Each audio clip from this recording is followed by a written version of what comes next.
Le feu couvre et on le sait tous, sans exception.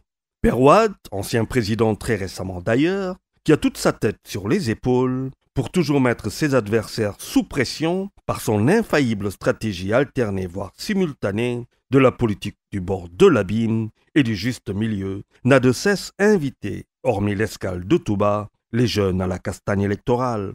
Pourquoi? Bien malin si ce n'est pas le sophiste en chef lui-même, celui qui nous affranchira de sa doctrine, plus militaire que libérale. Mais il faut bien que le keynésien nous explique son extrémisme sanguin. Qu'est-ce qu'il veut bien nous dire sans aller pour autant jusqu'au bout de sa logique? Que sait-il que nous ne savons pas? Que cache le bon vieux Laïn Diambor pour ne peut-être pas sombrer lui-même dans la douloureuse mémoire de notre jour de vote?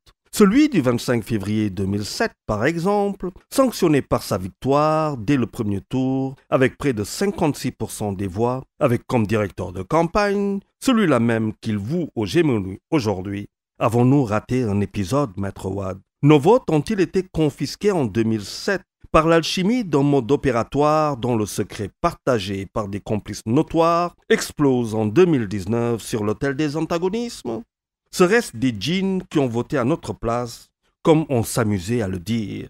En tout cas, la gueule de bois des Sénégalais, le matin du lundi 26 février 2007, suffisait à entériner cette thèse, suffisamment peut-être pour qu'elle ne soit plus jamais soutenue, ni dans notre imaginaire individuel et collectif, ni dans l'absolu.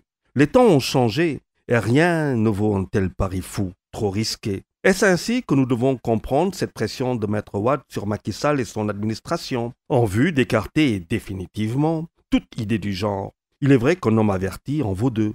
Rien, absolument rien, aujourd'hui plus qu'hier, ne devrait au nom d'un acharnement inopérant plonger le pays dans le chaos. Mais ça, nos acteurs politiques le savent.